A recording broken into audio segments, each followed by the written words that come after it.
집을 나서면은 이렇게 얘기한답니다. 다른 사람들에게 폐를 끼친 일이 없도록 하고 와라. 미국 어머니는 누군가에게 도움을 주는 사람이 되고 와라. 한국의 어머니들은 뭐라고 하고 내보내죠? 얘야 나가거든 누구에게든지 지지 말고 오너라, 이렇게 얘기한다고 하죠. 신앙교육은 다른 사람에게 은혜를 베푸는 사람이 되고 와라. 왜냐하면 우리가 은혜를 입은 사람들이기 때문입니다. 바울은 자신의 삶을 돌아보면서 두 가지 매우 깊은 깨달음을 가지고 평생을 살았습니다. 첫째로는 자신이 예수 그리스도의 복음을 전하는 사도가 된 것을 생각하면서 자신이 사도가 되기 전에 어떠한 사람이었는가를 깊이 생각합니다. 그러면서 오늘 바울은 나는 사실은 사도가 될 자격이 없는 자입니다, 이렇게 말하고 있죠. 오늘 9절에 보면은 그렇게 말합니다. 나는 사도라 칭함받기를 감당하지 못할 사람입니다. 나는 사도가 될 자격이 없고 그렇게 부름받는 것도 감당이 안 됩니다. 그 이유를 무엇이라 합니까? 그 앞에 보니까 나는 하나님의 교회를 박해하였습니다. 그의 삶을 돌아보게 되면 그는 예수님 만나기 전에 얼마나 교회를 괴롭힌 사람인지 알지 못합니다. 믿는 자들을 핍박하고 미워하고 멸시하고 붙들어다가 매를 때리고 옥에 넣고, 그렇게 스데반이 돌에 맞을 때에도 저건 잘한 일이고 마땅한 일이라 여기면서 사람들에게 증인으로 나섰던 사람이 바로 이 바울이었습니다. 예수님을 핍박했던 장본인이 바로 사도 바울이었죠. 그러나 그가 어느 날 다메섹 길에서 예수님을 기적적으로 만나지 않습니까? 그분이 찾아오셨어요. 사울아 사울아 네가 어찌하여 나를 박해하느냐? 나는 네가 박해하는 예수라. 놀라운 만남이었죠. 그 인생이 그 만남을 통해서 완전히 달라지는 그런 새로운 인생으로 바뀌어진 것을 우리는 알 수가 있습니다. 그런데 바울은 그 만남 이후로 한 가지 이해하지 못하는 그런 생각을 마음에 품고 살았습니다. 자신은 지금까지 예수님을 그렇게 그때까지 미워하고 그렇게 멸시하고 믿는 자들을 핍박하고 괴롭히고 옥에 가두고 그렇게 했는데, 그리고 예수님 그분 당사자가 나를 통해서 그렇게 괴롭힘을 당했는데 왜 예수님은 나를 용서하시고 용납해 주시고 사랑해 주시고 이렇게 나를 불러주셔서 또한 사도까지 만드십니까? 도대체 왜 그렇게 하십니까? 인간적으로는 도저히 이해할 수 없는 그분과의 만남을 바울은 오늘 우리에게 풀어줍니다. 나는 당신을 그렇게 죽이려 했는데, 그렇게 괴롭히고 쫓아다녔는데 어찌하여 당신은 나를 사랑하십니까? 나에게 이렇게 하시면 안 되는 거 아닙니까? 적어도 나에게 욕을 하시든지 뺨을 한 대 때리시든지 나를 꾸짖든지 그렇게 하셔야 맞지 않습니까? 도저히 인간의 생각으로는 이해할 수 없는 예수님의 자신을 향한 행하신 일들을 바울은 도무지 알지 못하였는데 그것은 오직 한 가지, 이것 때문이었다고 바울은 오늘 고백합니다. 그렇게 핍박죄 박해자인 자신을 불러서 용서하시고 사도로, 그리고 하나님의 일꾼으로, 복음의 일꾼으로 불러주신 그것은 사람으로는 이해할 수 없지만 한 가지 이유인데 그게 바로 하나님의 은혜라고 말하고 있는 줄로 믿습니다. 그래서 오늘 바울은 10절에 앞부분에 그러나 내가 나 된 것은 하나님의 은혜로 된 것이니 아멘, 그렇게 말합니다. 하나님 은혜가 나를 그렇게 만들었구나.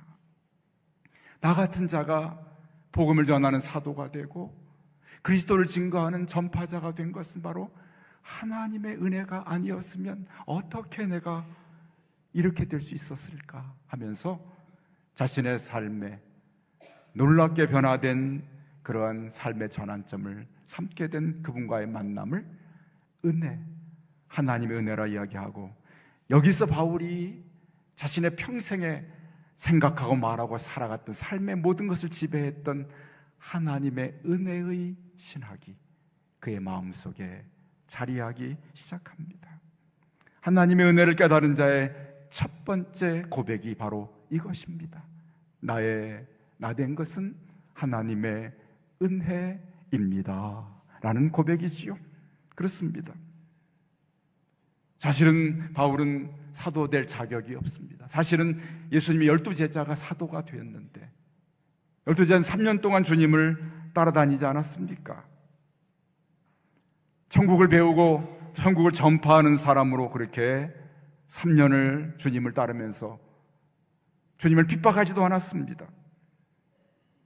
믿는 자들을 괴롭히지도 않았는데, 그래서 그들은 사도가 되었는데, 자신은 어느 날 갑자기 한순간에 사도가 될 뿐만 아니라 예수님께 자신에게 사명을 주시되, 이 사람은 내 이름을 위하여 이방인과 임금들과 이스라엘 자손들에게 내 이름을 전하기 위하여 택한 나의 그릇이라고, 어느 날 단순간에 하나님 예수님께서 자신을 그렇게 사도로 삼아주셨으니 12사도들이 생각한다면 기가 막힐 노릇이죠.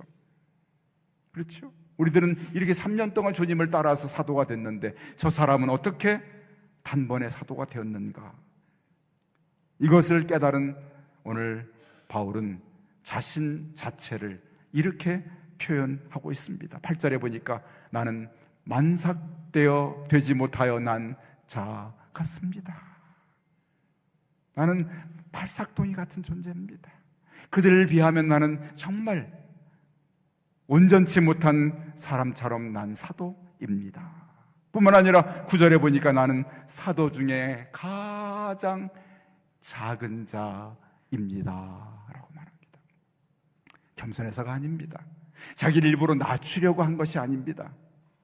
자신의 되어진 형편을 생각해 보니까 내가 되어진 것이 나는 만삭되지 못하여 난 자 같은 자고 가장 작은 자입니다. 우리말로 말하면 나는 부족한 자고 나는 모질이고 나는 덜 떨어진 자입니다. 진정으로 그렇게 말하는 것이에요. 자신을 그렇게 진정으로 생각했어요. 예수님 만나고 나서 자신은 그전에는 바울은 자신에 대해서 얼마나 자부심이 있고 자아가 강하고 자신의 그런 태어난 집안과 그런 계보와 자신의 배운 학문과 자신의 지위와 이런 것들이 얼마나 자존감이 강했던 그런 사람이었습니다. 그런데 예수 그리스도를 만나고 난 이후에 바울의 고백은 나의 나 된 것은 하나님의 은혜로 되어졌습니다. 나는 다른 사람과 비교해 보니까 만삭되지 못하여 난 자 같습니다. 나는 작은 자입니다. 에베소에서 이렇게 말합니다. 모든 성도 중에 지극히 작은 자보다 더 작은 자가 나입니다 라고 고백합니다. 이렇게 고백할 수 있었던 자신 인생의 가장 중요하게 깨달은 한 가지 원리가 나의 나 된 것은 바로 하나님의 은혜 때문입니다. 이것을 깨달았을 때에 고백할 수 있는 바로 깨달은 자의 고백이 이와 같은 고백이 된 줄로 믿습니다. 아멘. 우리가 하나님의 은혜를 깨닫고 내가 어떻게 하나님의 부름받아서 구원받은 자가 되고 하나님을 예배하는 자가 됐는지, 그리고 이런 직분을 받아서 주님을 섬기고 있는지를 내가 깨달을 때 바울의 고백이 동일하게 우리 입술의 고백이 되고 우리 마음에서도 하나님, 나는 만삭되지 못하여 난 자 같은 부족한 자입니다. 나는 가장 작은 자입니다 라고 고백할 수밖에 없는 것이 동일한 하나님의 은혜를 받은 자의 고백이 되고 그런 마음의 깨달음이 되어야 하는 줄로 믿습니다. 아멘. 사람들은 스스로 자신을 지혜 있게 여기지만 성경은 자신을 스스로 지혜 있게 여기는 자를 어리석다고 말합니다. 예수 그리스도 그분을 만나고 나서 자신이 어떻게 이렇게 되었는지를, 이 비밀을 알고 나면은 모두 다 동일하게 나는 부족한 자입니다, 나는 작은 자입니다라고 고백할 수밖에 없는 것이 바로 오늘 바울을 통해 주시는 그런 깨달음의 교훈인 것을 발견하게 됩니다. 바로 두 번째, 자신 인생 가운데 깊이 깨닫고 살아가는 하나의 원리가 있습니다. 그는 사도가 되어서 많이 수고하는 삶을 살면서 자신의 수고한 삶을 돌아보게 됩니다. 내가 참 많이 수고했구나. 그러면서 자신의 수고한 삶을 고린도후서 11장 23절에 이렇게 표현합니다. 내가 수고를 넘치도록 하였다. 어떻게 했다고요? 수고를 넘치게 했다. 할 수 있는 분량을 뛰어넘어서 내가 많이 수고하고 살았다. 그렇죠. 여러분들 참 많이 일생 동안 수고 많이 하셨죠?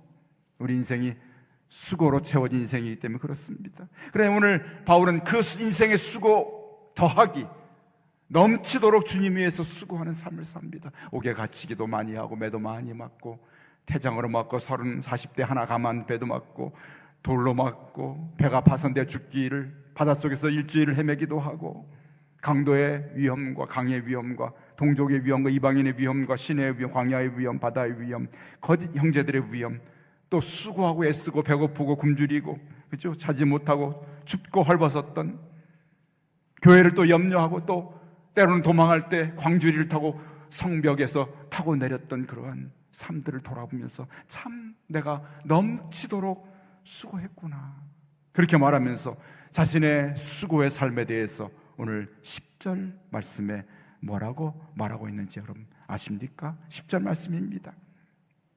내가 모든 사도보다 더 많이 수고했다고 말합니다. 내가 모든 사도보다 더 많이 수고했다. 얼마나 많이 수고했으면 힘에 지나도록 수고했다고 말하고 넘치도록 수고했다고 하고 더 많이 수고했다고 말했는데, 그런데 중요한 것은 그 다음입니다. 여러분 같이 한번 읽어봐야 되겠어요. 제가 먼저 읽으면 그 다음에 읽으시기 바랍니다. 내가 모든 사도보다 더 많이 수고하였으나, 같이 읽습니다. 내가 한 것이 아니요 오직 나와 함께 하신 하나님의 은혜로라. 아멘. 이렇게 내가 넘치도록 수고하고 더 많이 수고하고 생명을 걸고 수고했던 수고의 이유는 내가 아니라고 말합니다. 하나님의 은혜가 나를 그렇게 수고하게 만들었다라고 고백하고 있는 줄로 믿습니다. 아멘. 하나님 은혜 때문에 수고했다는 겁니다. 내가 한 것이 아니라는 것이죠. 믿는 자의 진정한 수고와 헌신과 사역의 힘은 바로 여기에 있습니다. 내가 받은 하나님께 받은 은혜가 나를 수고로 이끌게 됩니다. 그런데 그 수고의 양이 작으면 많이 수고하지 않습니다. 은혜의 양이 작으면 많이 수고하지 않습니다. 그런데 받은 은혜의 양이 크면 클수록 더 많이 수고하게 되는데, 사도가 얼마나 많은 은혜를 받았으면 그렇게 넘치도록 수고하고 힘에 지나도록 수고하고 다른 사도보다 더 많이 수고했다고 그렇게 고백했던 그 수고의 시작은 자신에게 있지 아니하고 바로 자신이 받은 하나님의 은혜가 있었기 때문에 그 수고의 은혜를 따라서 내가 수고했노라고 고백하고 있는 바울의 고백을 듣게 됩니다. 그는 골로새에서 이렇게 말합니다. 내가 하나님의 은혜를 깨달은 날부터 나는 여러분같이 온 천하에서 다니면서 열매를 맺는 삶을 살고 있습니다. 이 은혜를 깨닫고 나서 내가 이 받은 은혜가 있으니 받은 은혜만큼 수고하겠다는 그러한 이 놀라운 진리를 깨닫고 나서 온 천하를 다니며 내가 복음을 전하는 수고를 행하고 있다고 말합니다. 그렇습니다. 여러분, 우리가 교회에서 주님을 일하고 나의 삶에서, 가정에서 또는 일터에서 뭔가를 위해서 일하고 수고하고 헌신하는 그 힘의 시작은 무엇입니까? 그것이 나에게 있으면 내 열심과 내 노력과 내 결심을 가지고 하게 되면 조금 시간이 지나고 힘에 부치고 좀 힘들면 거기서 내 마음에 원망과 불평이 나오고 또 다른 사람들이 알아주기를 원하는 마음이 생깁니다. 교회 일도 마찬가지예요. 뭔가 내가 교회에서 뭔가 수고하고 열심히 일하는데 그것이 나로부터 시작된 열심이고 나로부터 시작된 그런 수고면 그것이 오래가지 못합니다. 남이 알아주지 않으면 알아주기를 원하고 불평하고 원망합니다. 그런데 오늘 바울 사도가 오늘 힘에 지나도록 넘치도록 더 많이 수고한 삶을 살았지만 그는 그것도 다 부족하여서 또 다른 수고를 찾고 애썼던 그의 마음속에 그렇게 할 수 있었던 이유는 바로 그 시작이 나에게 있지 않았습니다. 내게서 나온 것이 아니, 내 열심과 내 노력과 내 결심이 아니었고 바로 하나님이 나에게 부어주신 내가 받은 은혜 때문에 수고했기 때문에 그는 어떠한 경우에도 사람이 알아주기를 원치 않았습니다. 그것이 필요하지 않았습니다. 칭찬받기를 원하지 않았습니다. 대가를 바라지 않았습니다. 그저 내가 받은 은혜로 이만큼 내가 받은 은혜가 있기 때문에 이만큼 수고해야 된다는 것이 너무나 당연하였고 그것도 감당할 수 없는 자신의 하나님 넘치는 은혜인 것을 고백하면서 수고의 삶을 살았던 오늘 바울의 이 놀라운 은혜를 깨달음이 얼마나 그에게 놀라운 깨달음이었는가를 오늘 우리가 발견하게 됩니다. 성경에 보면 많은 사람들이 은혜 베품을 받은 사람들은 참 많습니다. 하나님의 은혜를 받은 사람은 참 많아요. 그런데 그 은혜를 알고 은혜를 따라 수고하는 삶을 사는 사람들은 참 적다 생각이 됩니다.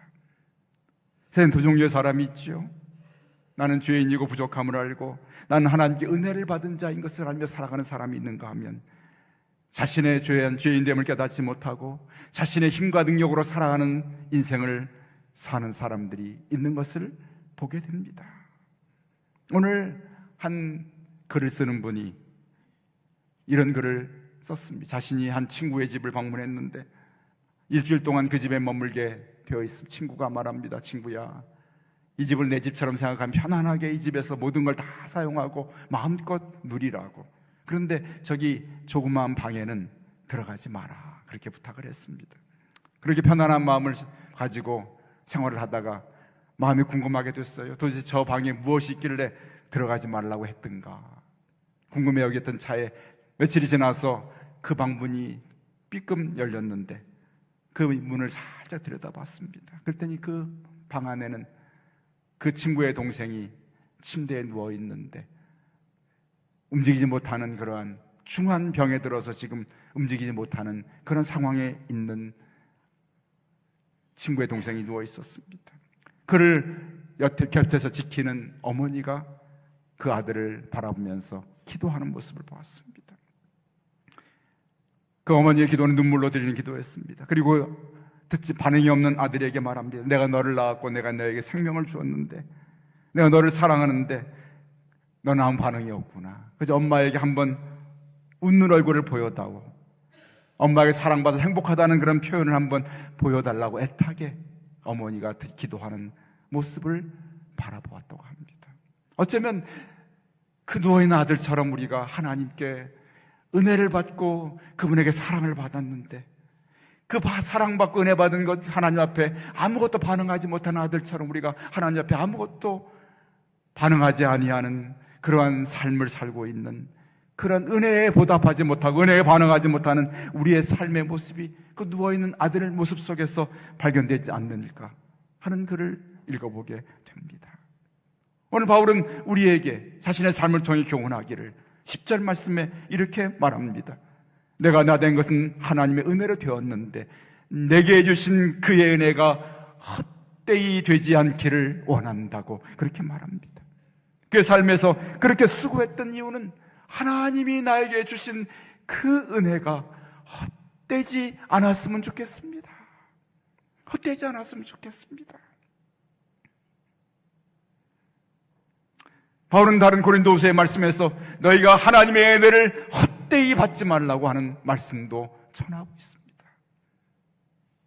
내가 교회를 핍박했던 내가 사도로 부름받아서 이렇게 놀라운 은혜를 받았는데 내가 받은 이 은혜가 헛되지 않기 위하여 내가 더 많이 수고하고 힘에 지나도록 수고하고 그렇게 넘치도록 수고했던 그의 삶의 중요한 삶의 원리는 내가 받은 은혜를 헛되이 하지 않기 위한 바울의 삶이었던 것을 깨닫게 됩니다.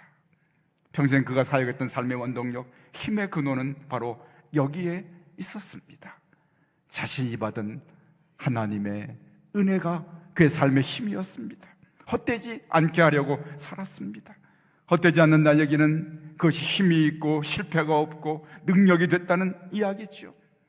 자신의 삶의 모든 일에, 모든 삶의 이유와 힘과 근원이 바로 하나님의 은혜에 두었던 삶을 그가 살았던 것을 우리에게 보여줍니다. 바울은 이 두 가지 원리 속에서 나를 부르신 하나님의 원리와 내가 수고하는 수고의 원리 속에 바로 하나님의 은혜가 있는 것을 깨닫고 그의 남은 생애의 삶의 신학은 하나님의 은혜의 신학이었습니다. 무엇을 하든지 무엇을 말하든지 무엇을 행하든지 하나님의 은혜라고 말합니다. 하나님의 은혜라고 말합니다.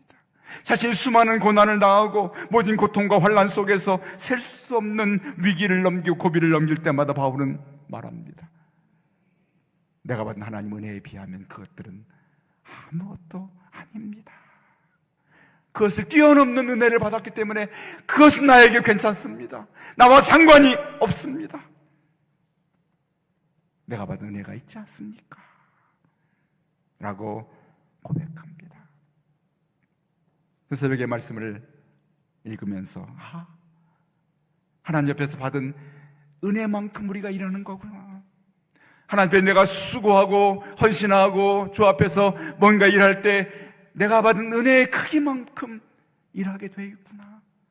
바울이 받은 은혜가 얼마나 컸으면 그가 그렇게 수고하고 넘치게 일하고 그렇게 힘에 지나도록 일했을까 하는 것을 오늘 그의 고백을 통해서 발견하게 됩니다. 중계 전도자 오처면리는 병약한 몸을 가지고 태어났습니다. 그는 주 앞에 기도합니다. 하나님, 나의 몸을 강하게 해 주옵소서. 그러나 응답은 내 은혜가 내게 족하다. 나의 능력이 약한 데서 너의 약한 데서 온전해진다고 하면서 연약함이 치유되지 않습니다. 삶 속에 때로 고난을 겪을 때 하나님 고난을 이기게 해주십시오 기도했는데 어느 날 꿈을 꾸었습니다만 꿈속에 강을 거슬러 올라가 배를 타고 올라가는데 그 배를 큰 바위가 가로막고 있습니다. 바위 앞에서 하나님 바위를 옮겨주십시오 기도했대. 하나님께서 음성이 들려옵니다. 아들아, 지금 네 배 앞에 가로막고 있는 바위를 옮겨주랴, 아니면 강물이 차고 넘쳐서 바위를 지나가게 해주랴. 그렇게 음성이 들려왔습니다. 무엇이 좋겠느냐? 내가 이 지금 바위를 한번 치워주면 또 배가 갈 때 또 다른 바위가 있고 또 다른 장애물이 나타날 텐데 하나님, 강물이 넘쳐서 바위를 지나가게 해주십시오. 과연 그 기도대로 배가 지나는 강이 물로 넘쳐나게 돼서 배가 지나가는데 모든 바위들을 지나서 넘어가는 그런 꿈을 꾸게 됩니다. 그러고 나서 그가 깨닫습니다. 내 인생 살아가면서 내가 인생의 고난 앞에, 위기 앞에, 수고 앞에 그때마다 내가 때로는 힘들어하고 고통스러워하고 이것을 이기게 해달라고 기도했는데 이것이 중요한 것이 아니라 하나님, 내 인생에서 하나님의 은혜가 강물처럼 차고 넘쳐서 내 인생이 하나님의 은혜의 강물 위에 띄워진다면 어떠한 고난이 찾아올지라도 넉넉히 이길 수 있기에 하나님, 이제 나의 기도는 하나님의 은혜가 내 인생 가운데 충만하기를 원합니다. 이것이 나의 기도의 제목입니다. 라고 기도하게.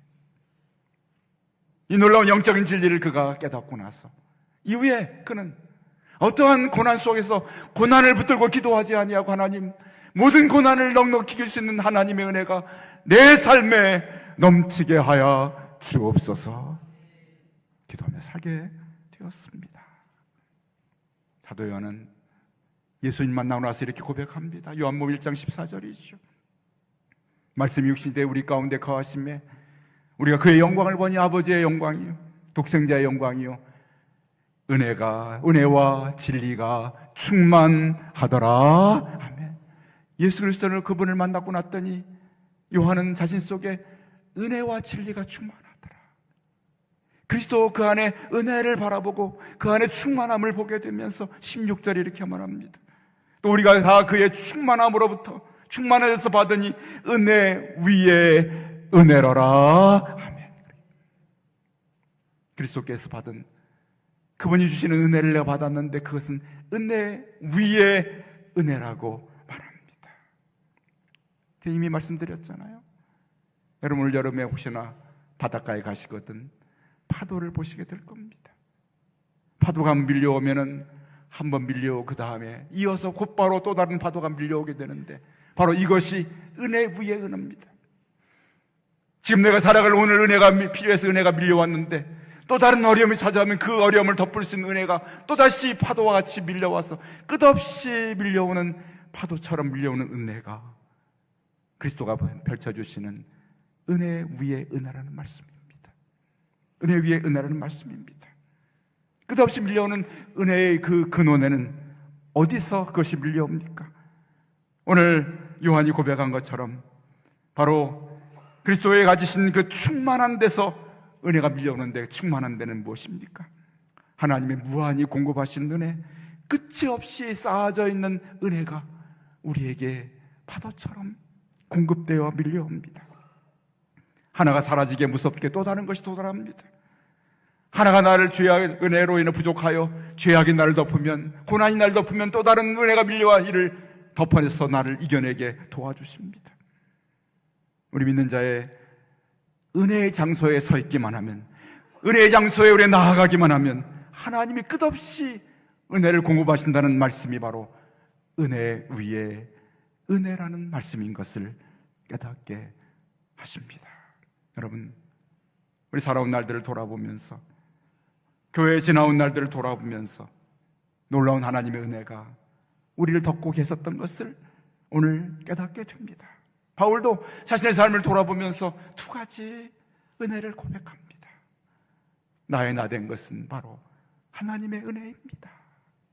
그리고 내가 넘치도록 더 많이, 다른 사도보다 더 많이 수고한 그 수고는 내가 아니라 하나님의 은혜였습니다 라는 두 가지 놀라운 진리를 깨닫고 나서 그는 온전히 이 하나님의 은혜에 붙들려 사는 삶을 살게 됐노라고 고백합니다. 여러분 10절 다시 한번 펴서 같이 한번 두 가지 은혜를 함께 나눠보기 원합니다. 같이 10절 읽어볼까요? 같이 읽습니다. 그러나 내가 나 된 것은 하나님의 은혜로 된 것이니 내게 주신 그의 은혜가 헛되지 아니하여 내가 모든 사도보다 더 많이 수고하였으나 내가 한 것이 아니요 오직 나와 함께 하신 하나님의 은혜로라. 아멘. 그렇습니다. 두 가지요. 나에 대한 나 된 것은 하나님의 은혜입니다. 날마다 저 여러분의 고백이 이와 같은 고백이 되시기를 주의 이름으로 축원합니다. 내가 많이 수고했지만 이것은 내가 한 것이 아니라 나와 함께 하신 하나님의 은혜로라. 아멘. 내가 한 것이 아닙니다. 하나님 은혜가 그렇게 하게 만들었습니다. 그래서 나의 삶에 부어주신 하나님의 은혜가 헛되지 않는 삶 살기를 원합니다. 아멘. 오늘도 두 가지 고백이 저의 고백이 되고 여러분의 고백이 되시기를, 그리고 하나님께서 나에게 부어주신 은혜가 헛되지 않는 삶을 살 수 있는 저 여러분의 하나님의 은혜에 붙들린 삶 사시기를 주의 이름으로 간절히 축원합니다. 아멘. 기도하시죠.